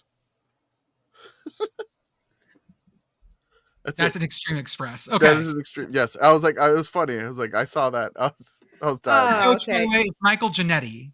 North Andover, not near the Air Force Base, confusingly. Huh, that is weird. So yeah, he's been at Merrimack since 2005. First as linebacker coach, then DC, then associate head coach DC for 10 years. Yeah, Became head coach in 2024. He's been Merrimack his entire life, and I was like, I wanted to see if we could get an interview, but hadn't heard back. And next up is Sacred Heart, and we need the closest non-Division 1 school to them. Sacred Heart is in New Haven, right? No, Fairfield. Fairfield. Fairfield. Okay. Let's see here. What's near Fairfield? Oof. There's a Trader Joe's in University of Bridgeport. Okay, count it. Do they do sports? This is Fairfield, Connecticut, correct? Yes. Yes. Oh, this is the part of Connecticut I know nothing about. Yeah, Bridgeport has a D2 team, so I'm going to go with Bridgeport. Bridgeport, it is winner. Or Fairfield. Actually, well, Fairfield's near there too, but Fairfield they're D1. Oh. And that is our FCS Independent preview. Look at us. Wow. We did it. Yay! Now we're going up to FBS. Woo! I did want to make a note here. We did not forget the Pioneer Conference. That'll be coming on our August 19th episode that we'll record. It'll be out on August 21st. Just want to do that. If anybody's like, you forgot the Pioneer. No, we would never forget the Pioneer League. We would never forget it. We need to talk about Conference USA. And so when I say a step up to FBS, I put an asterisk next to that. It's like the in-betweeners. The limbo? For some of these teams, it's limbo. Okay. Commish, how did Conference USA purgatory? Are we suggesting that CUSA is college football purgatory? Oh, God. No. I'm not going to do that. I mean, I did read some math today and found out that a quarter of all FBS teams current FBS teams have played in Conference USA at some point. That's really impressive. All right, here we go. Jack State last year, 7-1 in conference, 9-5 overall. Sam Houston, 6-2 in conference, 10-3 overall. Western Kentucky, 6-2 in conference. Wild 10-3. Say that again. Sam Houston State, 10-3 last year. Holy shit. Do you want to know what their point differential was for the whole year? Or the conference? What was it? For conference play? Very much so. They were 6-2 in conference. They 159 for, 129 against. Bangers. Overall. Bangers only. Overall, 309 for, 266 against. Bangers only. Yes. Now, to compare that, Jacksonville State had 500 points for. Yes, 504 points for and 366 points against. So, boring. I mean, it seems like somebody has an offense that a school wanted. Uh-huh. Did I say Western Kentucky 6-2? No, you haven't. Okay, Western Kentucky 6-2, 8-6 overall. Their points for were 349, and their points against was 345. Oh. Oh, very close. Yeah, they did not have a comfortable year. 5-3 in conference, 8-4 overall. Louisiana Tech 4-4 in conference, 5-8 overall. Their points for was 272, points against 273. Perfectly balanced. FIU 3-5 in conference, 4-8 overall. UTEP 3-5 in conference, 3-9 overall. New Mexico State 2-6 in conference, 3-9 overall. Middle Tennessee State, the Blue Raiders, 2-6 in conference, 3-9 overall. Kennesaw State 2-6 in conference, 2-10 overall. Yeah, but one of those was well worth it. Yes, it was. We're gonna add 2 new teams into the mix. Welcome, come on down, Delaware, and come on down, Missouri State Bears. Do. Up next on CUSA is right. Let me get Wheel up here. Wheel. I'm gonna go $1. $1. Our first team is New Mexico State. Oh yeah, definitely going $1. Our question $1, is, base this team's record based off the school's notable alumni. Ooh. Oh. New Mexico State, notable alumni. New Mexico State, notable alumni. Okay. I gotta see We this. got Alan Hale, the dude who discovered Hale Bop. Okay. Oh, that's a Okay. good one. That's pretty good. Yeah, that's nice. We got the guy who founded Klipsch Audio Technologies. Okay. Elvie Ray Smith, co-founder of Pixar. That's good. Clyde Tombaugh, not alumni, but notable faculty. Okay. Clyde Tombaugh, an astronomer best known for his discovery of Pluto. Kevin Johnson, the CEO of Starbucks. How Really? about Jerry Kill, New Mexico State head football coach. There's a list that's just faculty and staff, and Jerry Kill is listed, which is Oh, yeah. delightful. Perfect. how about Pascal Siakam? Yeah, I was gonna say Pascal Siakam. Yeah, NBA champion. He drove the pace car not this weekend, but the past weekend at the Indianapolis, the Brickyard 400. Wow. Did we talk about the home run car at the Bristol race or the Bristol baseball We game? didn't talk about the Bristol brace at all. Yeah, No, the Bristol that game. happened, Did- and there did was a that home hap- run car. I was gonna say, did it happen? Because I just saw It got people delayed. complaining that Well, it wasn't it happened, happening. and then it got rain delayed, and then it happened today with significantly fewer people. Okay. Yeah. The co-founder of Pixar, Yes. Alvy think Ray that's- Smith. I Wow. mean, this they're more stacked than I thought they would be. Yeah. Ooh, This they feels have, like this- they have one of the general authorities of the LDS, Oh. I mean, that's Jorge this, Rosa. this feels, like a, Rojas. feels like a 7-5. I can see this is a bowl team. This is 6-6, 7-5 here. Okay. You could talk me into 8-4. There's a lot. I mean, I'm seeing production in several areas. Yeah, I know. Yeah. Are we including faculty and staff or only alumni? I mean, if you want to include faculty and staff, I think Finding Pluto. it gets still you, lists like, an Jerry extra Kill as win. the head coach, though. So I don't know Mhm. how updated this is. Next up is Missouri State. And how many Bulldog mascots do they play, and what will be their record against Bulldogs? Missouri State football. The record is probably not going to be good. They Yeah. got to play La Tech. I would think that'd be once. Missouri State's going to have a real rough Ooh. year this year, I'm feeling. That's Oh no fair. no! Oh buddy. Okay. Missouri. Don't do that. Not that we are reading the full Ugh. schedule, but No. Missouri State Ride to Hell, opening with you at USC, followed by at Marshall, followed by hosting SMU. Hey, SMU, what are you doing, guys? You don't need the money. What? SMU at Missouri State, September 13th, 3:30 That's p.m. not real. Listen, the Pony Express delivers to everywhere. That's not. Neither rain nor shine nor. That's what Google says. That's really happening. What the That's hell? what Google says. On purpose. What? Okay, we are looking for Bulldogs, correct? Yeah, I'll just see La Tech. Yeah, that's it. That's the only one, and Yeah. that's the last game of the season. That's rivalry week. Well, for 1 year, and because then La Tech's going to the Sun Belt. I'm gonna double check SMU's schedule. I can't believe this. I No, I it's look. real. It's real. But why though? I don't know. Ticket prices.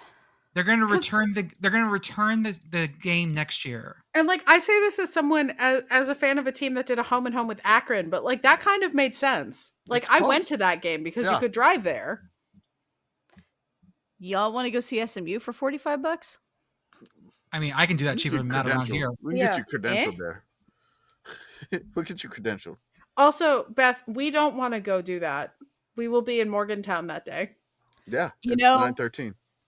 Will we? That's gonna make it up. That's on the Sickos game of the week. That's gonna be at least a watch. Oh, 100%. Oh, yeah, for Just sure. on principle, Just absolutely. on principle, like what the hell, SMU? Like SMU, why did you do this? I'm gonna say 0-1. La Tech beats them, Yeah, I think that's correct.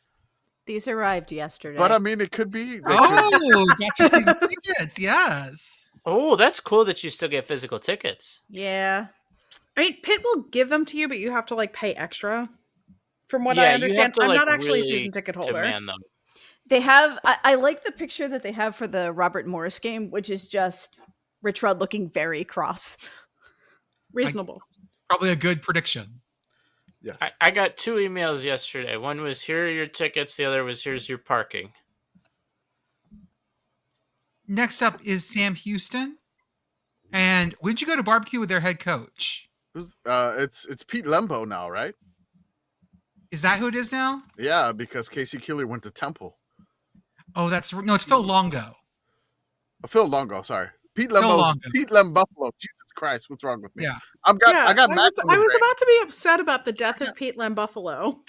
I got Mac on the brain already. You know, the MACCOON has infected me. It's Phil Longo, which is probably a little less. The MACCOON has infected me. So That's called rabies, Commish. okay. That's called rabies. Okay, I'm gonna have to go get a shot. Not just one shot. Several Several shots. shots. Stupid MACCOON. No. How do you feel about water right now, Commish? How do I feel about water? Yeah, how do you feel about water? What do you mean? Answer the question.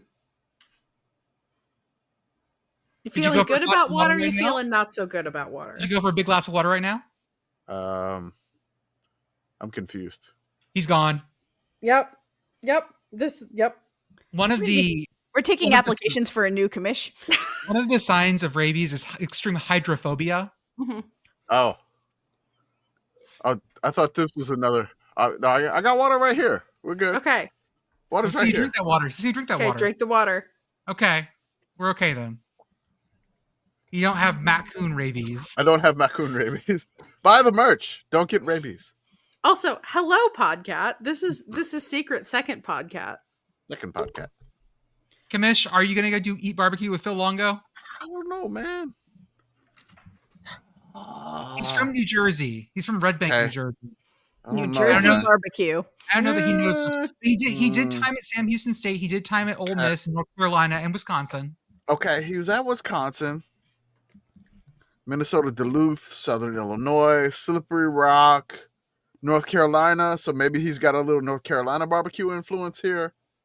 I don't know. But now he's back in Texas. But he was at.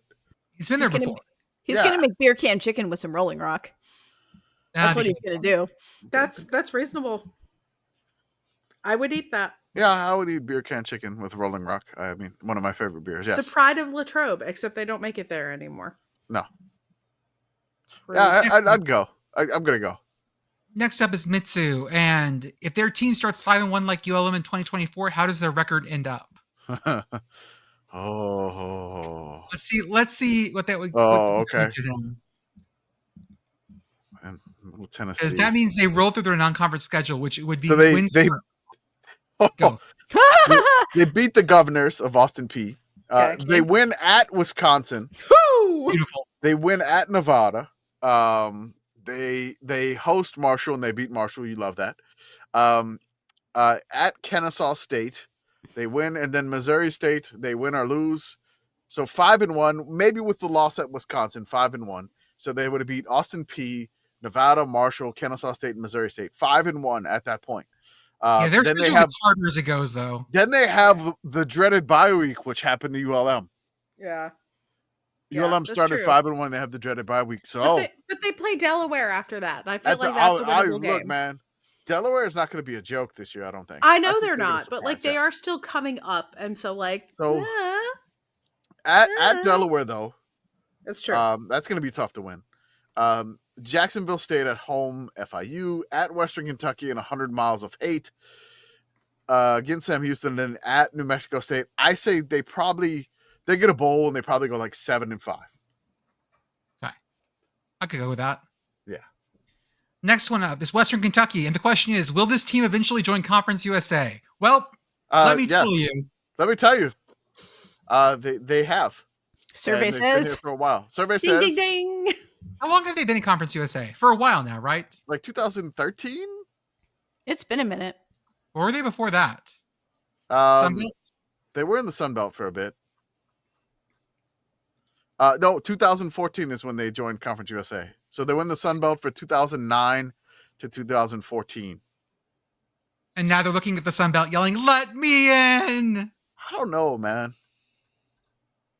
Do you think they have bigger? No, Okay. You don't think they have I bigger think- aspirations of the Sun Belt? I feel like this is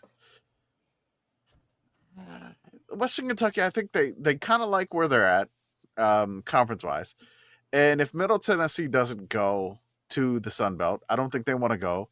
And then on top of this keeps Eastern Kentucky from moving up. Yeah, fair. So this is kind of like they're blaming it on two other people. Like, hey, Middle Tennessee doesn't want to go, and hey, we don't want these guys to get in Conference USA. So it's kind of like that's how I feel. Looking at the history of their conference affiliations, they've never had 2 stints in a row in a conference that didn't then involve a stint as an independent afterward. Mm-hmm. So they have to be an independent before they're allowed to join another conference. Independent Big Red. Oh God. No, that would be Big Red unmoored by Oh no.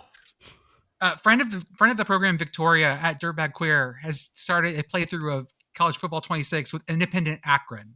That's right. Ooh, Because Akron was independent for a long time, and she I decided don't to think sit Akron joined the MAC until like 93?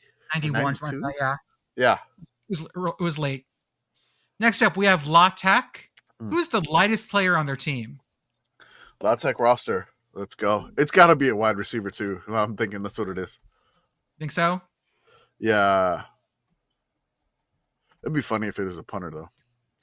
2010. Sorry, 2000. It is a wide receiver, 5'7", 160. Oh, my friend. He's a redshirt sophomore. He's a little guy. Just a tiny feller. And then there's 2 wide receivers so there's wide receiver at 160, and then there's a redshirt freshman wide receiver at 160, and then there's the kicker who's a freshman at 160. Oh, he's They're just all a little guy. They're all like the 5'7", 5'7", 5'8", 160. I give them all hugs. And 2 of them are from the same high school in Shreveport. Just make them short down there, I guess. In Evangel, yeah. Our short kings. Next up is UTEP. And look at this team and somehow to make a way to make ULM mentioned. Well, they're playing this year. Well, they're playing ULM. There it is. 9:20. Austin answered, officer. I've booked a hotel for El Paso, and I'm going to be mentioning ULM in person. I think I need to make a sign to let my son hold it. It says ULM. Yeah. Mm-hmm. I mean, Jay will be there as friend of the program. Jay Arnold will be there as well. I think Dusty from Warhawk Report is going to be there too. Oh, it's going to be a party. So it's going to be like a ULM party in the Sun Bowl. Ain't no party like a ULM party because a ULM party is mentioned. That's right. Are you close enough to New Mexico where you can get many types of chilies? Yes. Las Cruces is only 41 miles away. You know what to do. Oh, 41 minutes away. I'm sorry. Oh, no. I'm going to drive to El Paso, check in a hotel, see how the kiddo's doing. We'll go drive to New Mexico State, check out the stadium, get some red and green chilies, come back. Or we do that for breakfast because they have hash browns with red and green chilies. Ooh. Which is, I mean, I haven't forgotten that, and I'm going to go straight back to the place that I got them before. You can get both. And it's right across from the stadium, which is great. Next up is FIU, and the question is, does this team college have a controversy section or strange random fact on their Wikipedia page? I think Pitbull Stadium is the strange Stadium random is pretty good. Mm-hmm. But we have to do our due diligence and check. I hope it's not that thing that collapsed. The walkway that collapsed. I do not see a controversy section. There is no controversy section. In television and entertainment, the earliest television shows to shoot at FIU was Miami Vice. Which whoa. The founders located the campus on the site of the original Miami Airport. Oh. The abandoned airport's air traffic control tower became its first building. Is it still there? I gotta think so. It originally had no telephones, no drinking water, and no furniture. They decided the tower should never be destroyed, and it remains on campus, where it is known variously as the Veterans Office, the Ivory Tower, the Tower Building, or the Public Safety Tower, and is the former location of the police department. Okay, wow. I need to find a picture of this now. Yeah, that wins. I do want to read the following paragraph as well, because it is tangentially relevant and also interesting. The groundbreaking for the Tom Miami campus was held in January 1971. Hugh Thant received FIU's first honorary degree. And for those of you keeping score at home, he was a Burmese diplomat and the third Secretary General of the United Nations, the first non-Scandinavian person to hold the post. Huh. I found a picture of it and dropped it in the chat. Wow. That's awesome. It's a really tiny little tower. It is. Perfect. I mean, it's Florida. How tall does it need to be? Not No, very. not really. No, honestly. I love that they had a famous actor that went there. It's Andy Garcia. Okay. Also, Oh, really? Manny Diaz. Not that one. The 41st mayor of Miami. Next up is did I just skip someone? Hold up. Did I just mess this up? Oh no. Yeah, we haven't done Kennesaw State yet. It was Kennesaw State. Okay, Kennesaw State. Kennesaw State. What is their best retired number or player in their school's Do ring they of even honor? have one? I don't Ooh. know. Kennesaw State retired number. Their program is not that old, right? No, it's not. It's only like 20 years. It's 10 years old. So I don't know if they've retired his number. 2015. I don't know what, but he did play football at Kennesaw State. Mm-hmm. And I was watching last night WWE SummerSlam. Yeah. He was in the ring wrestling. The wrestler Braun Breaker played for Kennesaw State before pursuing pro wrestling. So I don't know if his number's retired. Yeah. I don't think That's their alumni that I know about. Yeah, it says notable former players on their Wikipedia page, and it's Braun Breaker and Travis Bell who got drafted in 2023. I don't see anything about retired numbers. The Wikipedia page for retired college football numbers also did not contain an entry for Kennesaw State. Okay. I don't think so. I don't think so. Next up is Jacksonville State. And rate the odds 1 to 10 that this team makes a bowl game. Good like boy. pretty good, but they're under new management. Yeah, under new management is the thing that has me somewhat concerned here, because like not only are they under new management means that a lot of the team has transferred, probably. Yeah, they have to, you know, West Virginia. Yeah. Let me see how many. Okay, hold on. Outgoing transfers. 1, 2, 3, 4, 5, 6. 6 of their players went to West Virginia. Okay, That's actually not that many. Not that many. Okay. Richard's like, I hate these guys. That's why I'm leaving. The schedule doesn't look too rough. The head coach is Charles Kelly, who was the. What was he best known as? Of all this list here, pick the thing that you would go, aha, that's where I know him from. I don't have one. I'm going to say he was DB coach at Georgia Tech 2010 to 2012. That would be like maybe he was DC at Florida State during some bad years. Yeah, like after they won the title. Yeah. After they won the title, he was the DC under Jimbo. Assistant DC at Alabama from 19 to 22. Like, he's been all over the place. This is his first head coach job. So I don't know. I'm gonna give it like a 7 out of 10. Yeah, that feels about right. They've got pretty good. I mean, their schedule honestly is light for them. Like, it's not going to be a super heavy schedule. Their non-conference isn't bad. It's at UCF, at Georgia Southern, Murray State, and at Southern Miss. Not too bad. No. 7 out of 10. And last up, we have Delaware.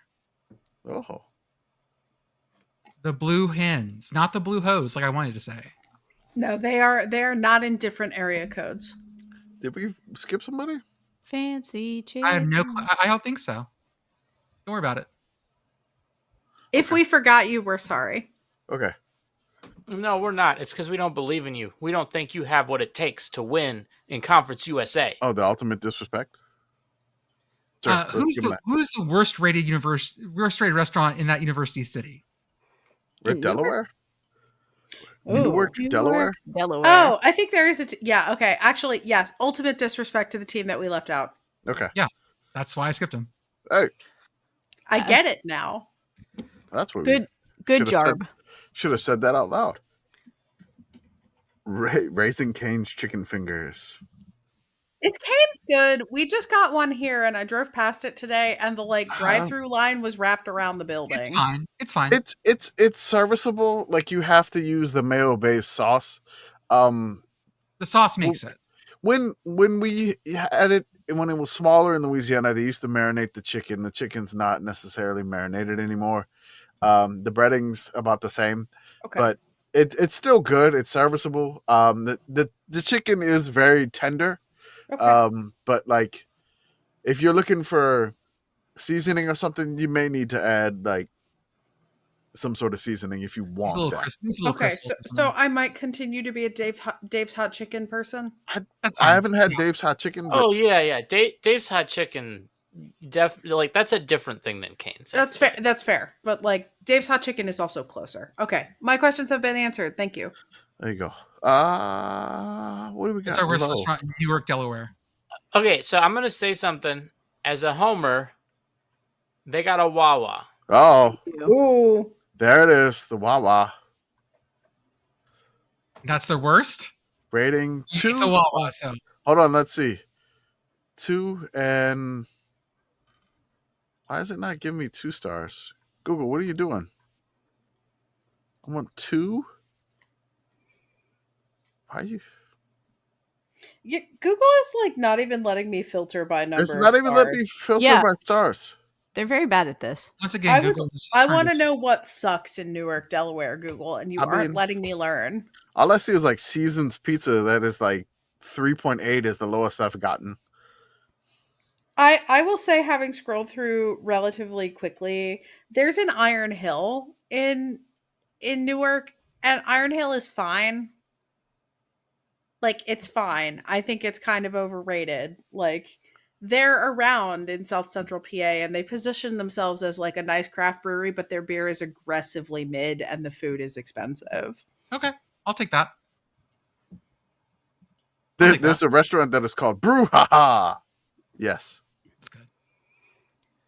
Okay, we're on to the MAC now. Commish, how did the MAC shake out last year? Action. They got rid of divisions, which was crazy. But yes. Ohio 7-1 in conference, 11-3 overall. MAC champions. Miami 7-1 in conference, 9-5 overall. They're the reason that Joey got stopped at the Border Patrol for the MAC championship game. It's all the Red Hawks' fault because they lost the game. Pete Lum Buffalo 6-2 in conference, 9-4 overall.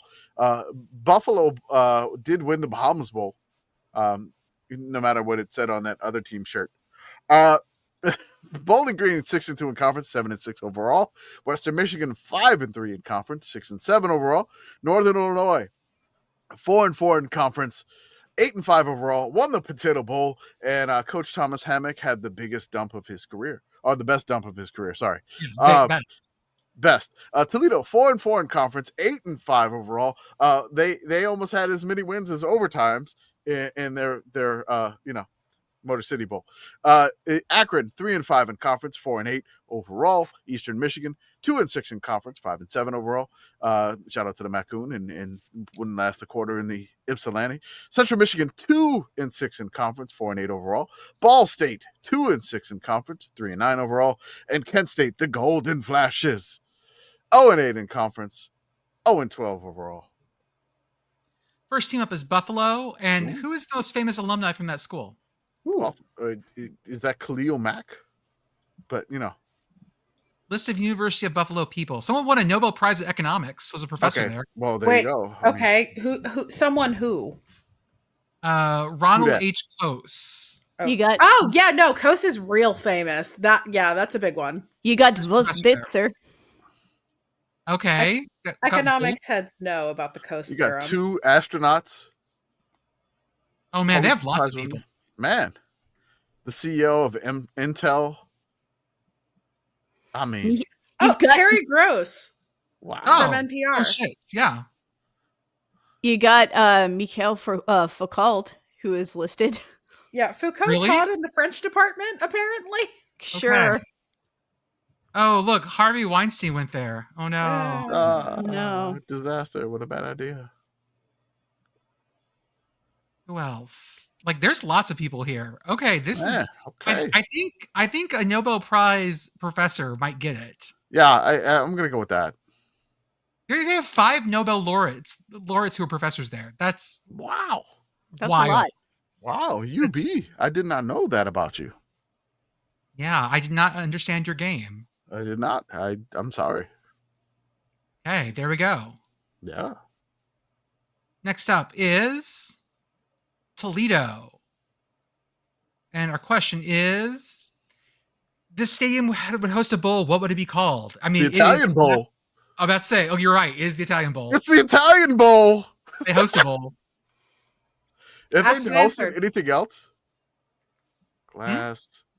Do you need anything glass else? bowl. No, I'm just saying like stadium. I just want to see if they've hosted anything. I mean, I feel weird. like if you have another bowl there, you have the Glass Bowl at the Glass Bowl in the same way that you have the Rose Bowl at the Rose Bowl. So the Glassmen used it. The Glassmen of DCI. From a before, yes. Yeah. The Glass Bowl was also used for monster truck rallies, commencement, and concerts.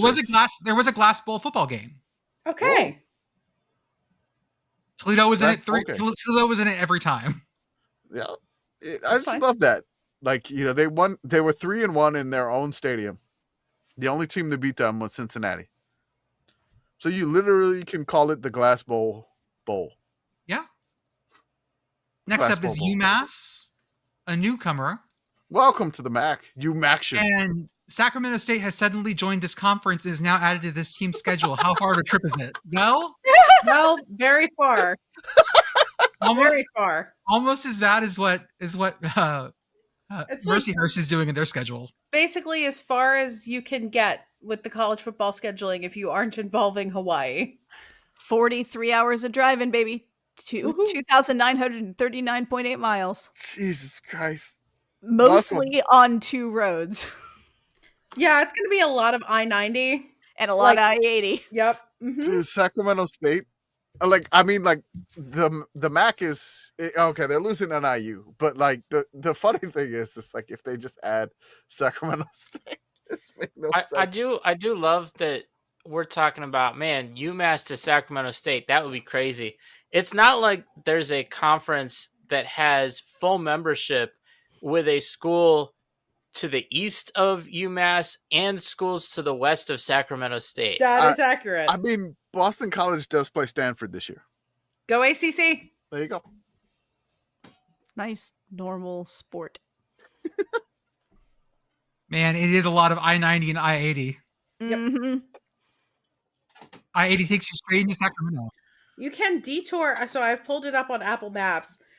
You can detour after Cleveland and take 70 and take sort of the southern route via I-40 if you want to. But that Mhm. takes an extra 4 hours. It's very worried about me leaving now because Sac State might be closed when I get there. I'm hearing that actually it wants me to take the slightly longer route. Or no, it wants me to take the northern route because it avoids a severe thunderstorm warning somewhere along presumably I-40. Yes. Next up is Ohio, and how many times have they changed their mascot or nickname in history? They got to be the Bobcats the whole time. Or you Yeah, think it they has changed to be never. Ohio football. I'm so sad that I can't go to that game this year. Which one? Ohio Bobcats. West Virginia's playing at Ohio. Oh, yeah. I wanted to go so badly, and I have a rehearsal. Oh, Stupid. Rufus. So Bobcat was adopted as the OU mascot in 1925. Okay. Rufus was named Rufus in 2006.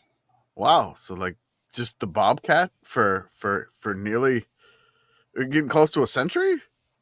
Yes, it seems so. There's a very cute picture of Bobcat kittens on the Wikipedia page. I like the fact that Rufus takes his name from the scientific name for the bobcat, which is the lynx rufus. For decades, the mascot was simply the Bobcat. In 1960, Mr. Bobcat was created by the men of Lincoln Hall. I thought so Ohio University was envisioned and credited as the school founder along with Revolutionary War Brigadier General Rufus Putnam. Mm-hmm. there we So- go. 2 Rufuses.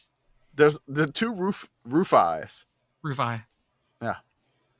Next up is Central Michigan, and how many feet above sea level is their stadium? I don't think they're much, right?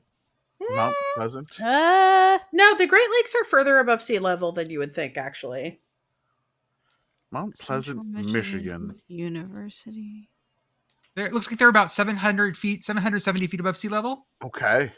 I have Oh. 840 feet. Which is more than twice as high as the highest point in Delaware, which is literally on the Pennsylvania border. Wow. So 771. I didn't realize that like Mount Pleasant was just like smack dab in the mitten. I mean, you talk about Central Michigan.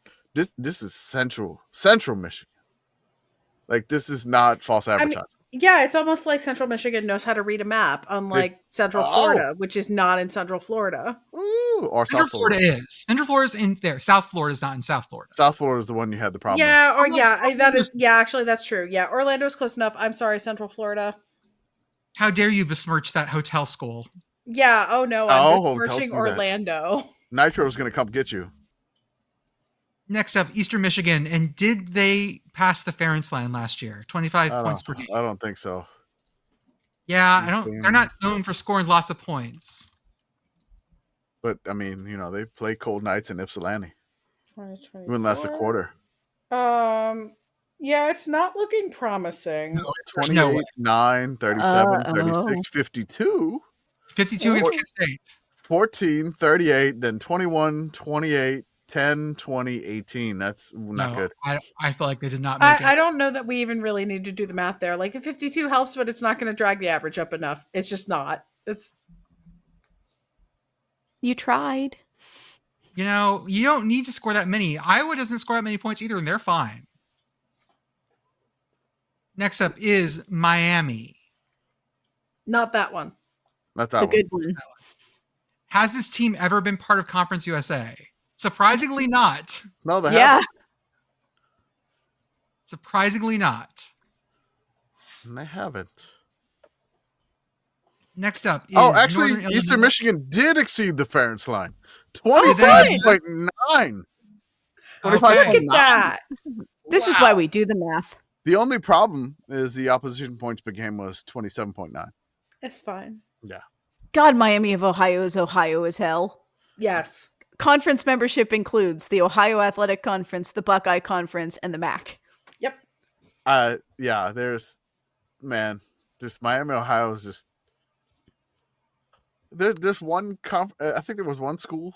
It was like in every variation of a conference that had Ohio in it. I think it was Miami, Ohio, but there could have been another one. I couldn't remember, but there was so many different like Ohio conferences throughout the history. It was ridiculous. Can we take a moment to appreciate one of my favorite facts about them, which is that at one point, both Woody Hayes and Bo Schembechler coached there. Just wild shit. Ooh. Cradle of coaches. That was the cradle of coaches, folks. This is MACCOON. Did you know that Eastern Michigan was in the PAC for 2 years? Yes! PSAC. From 64 to 65. That's wild. Sure, why not? Let's see, who else was there? Conference alignments have been weird. It's just randomly Eastern Michigan, no one else around them.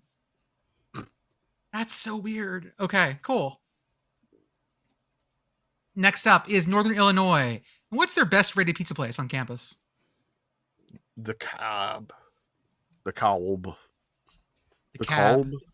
The Cab. So I have Googled NIU pizza, and the first result is Vinny's Pizza with a 4.0. That's not good. Like it. That's not great. Not great. I see a Pizza Villa. With I got a Pizza Pros with a 4.4. Ooh. Yeah, it looks good. Classic joint with familiar pies. Familiar Zano's pies. Woodfire Pizza has a 4.5. Okay. I see Fatty's Pub and Grill. Fatties. Why does the Target say so? I'm now searching NIU pizza in Google Maps, and Target is labeled pizza and stuff at Target TM. That's weird. What's the Domino's rated in the area? A 4.1. 4.1. Okay. That's pretty. Ugh. Oh, there's Casey's. Casey's has got the breakfast pizza. Ooh. 3.3. Not a great rating. I'm seeing something in the next town over called Pizza Beer Whiskey, Ooh. I mean, which is at least very direct, very to the point. That's all the things there are. do you think they abbreviate that? I'm going to the PBW. Like the Buffalo Wild Wings, like it's B Yeah. Dubs. The highest rated pizza place I could find was Zana's. Okay. Oh, guys, Kent State, and Oh. we give this team bulletin board material by doubting them this season. I don't want to do this. Do we need to make you another Ride to Hell poster? This I don't feels wanna do mean. this. Do Yeah, we have to do this? I don't want to do punch this. down. We don't punch down. Hey, Kent State, do you have a defensive coordinator yet? We've had people call the office, and they haven't been able to give them an answer, guys. Oh man. Oh. No, this is mean. Can we spin the wheel again? Spin the wheel again for them. I want to do something nicer to Kent State. What's the closest restaurant to their stadium? That's better. much better. Thank you. There we go. Man, I feel like not being able to give them bulletin board material is like even Bulletin sadder board than material enough. yeah. It just made us sad. Yeah. Dick's Stadium. Dick's Stadium. That's right. It just makes me sad. Looking at the map. It's the map. It's the map. Dick's Stadium, DIX, right? DIX, yes, not the other one. There's like nothing around here. No, there's really not. Also, like there's a perfectly circular road that goes around it, which is kind of nice. The Raising Cane's looks kind of close. There's a place called Rockney. Oh no, wait, Rosie's Diner. There's a Starbucks on campus.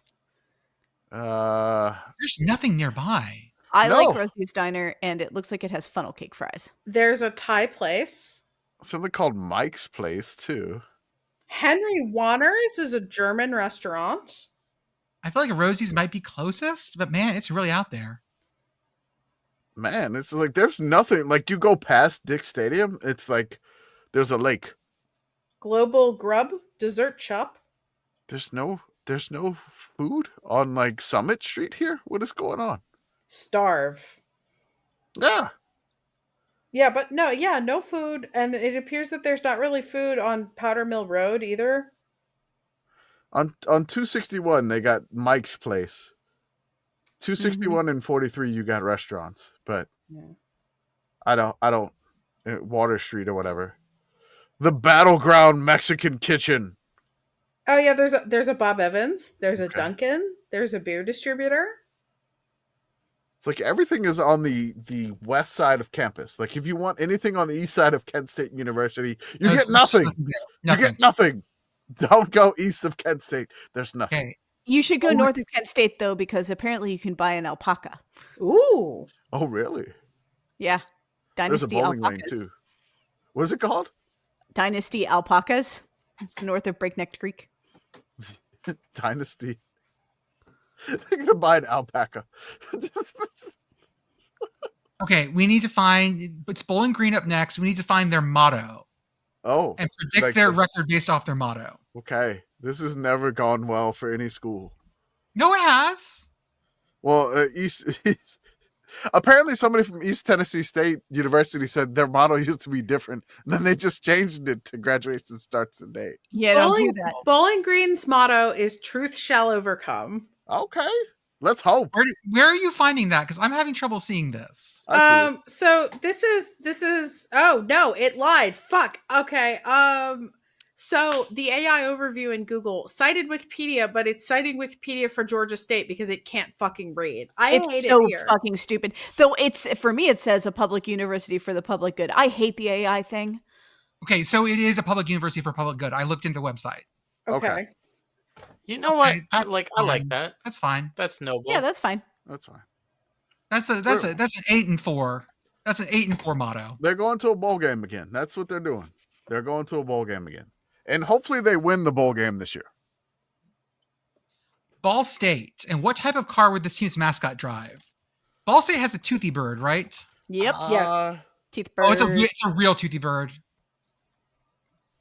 Oh God. Why does he? What? I'm gonna put a picture. Oh, in the chat. Charlie Cardinal. Yeah, he's got full-on St. Francis teeth going on. Oh my God, Charlie. I'm gonna put a picture in the chat. I don't understand what he's holding in front of his teeth. Oh my God, it is so awesome. Why? What is? He's got like Is a that the mask? square thing. The I mask think that's COVID? I think that's a mask for COVID. Yeah. I'm more upset by the feather fingers. Okay, so they didn't have the human The hand. one that Jordan just posted. got a wedding. Wait, is that a wedding? No, that's on the pinky. Okay. How about no? I got divorced dad version. Hold up. No, I like this one. Hang on a second. Oh my God, Charlie! I forgot we did Charlie Cardinal last year. Charlie Cardinal's awesome. Yeah, he is. What kind of car is Charlie driving? Charlie Cardinal feels like driving a golf cart. Being in Indiana, Charlie Cardinal drives one of the old Indy 500 pace cars that end up in like people's like owned by just people after the race. Nope. That's what Charlie Cardinal drives. Charlie, like a Camaro or a Corvette or Charlie Cardinal something that is was driving. the official pace vehicle. Is driving a 1991 Geo Metro convertible. I could see that. I was also maybe thinking like this red PT Cruiser. Yes. Yes. Did they make a PT Cruiser convertible?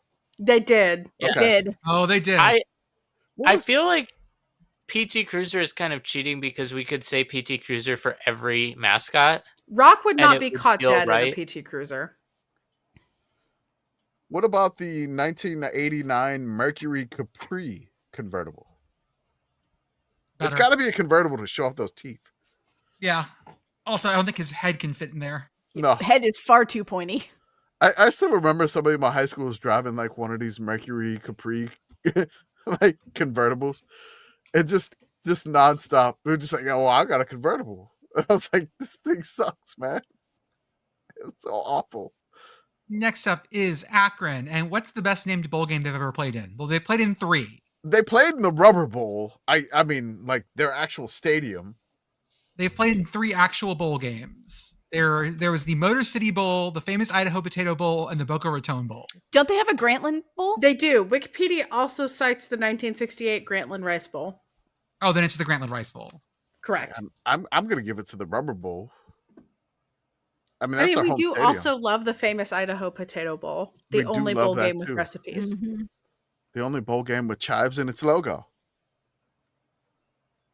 Next up, we have we have Western Michigan. Ooh, Kalamazoo, baby. And our question is, what is their longest road trip of the year? Don't they go out west to play somebody? We are headed to Western Michigan football. They're headed to North Texas. No, they're hosting North No. Texas. maybe UMass. They're They're not not going very far. Not very going far Oh. this year. Wow. Yeah, UMass is the furthest away. UMass Because is they're going to be hosting the furthest UNT. away. Yeah, they're Huh. hosting North Texas. Northern Illinois is closer. I like how their road trips. They're at Michigan State, at Illinois, at UMass, at Miami, Ohio, at NIU, and at Eastern Michigan. That's not bad. Hey, Western Michigan fans, this is the perfect year. Somebody needs to hit all 12. Oh, you could absolutely hit all 12 easy. Yeah. Extremely doable this year. Yeah, that is aggressively doable because Yeah. like you can get a reasonably priced flight into Bradley out of Chicago almost certainly. Yeah, hit them all. Well, folks, we've covered our FCS Independents, we've covered Conference USA, and we've covered all of the MAC. The The match. MACCOON. Yeah. MACCOON. The MACCOON. I'm We'll drinking come water. back I promise you with- I'm fine. Good. We are in almost season form. We'll have a special guest with us on Tuesday. Woo! And after that, we will see you guys on the other side. Have a good one.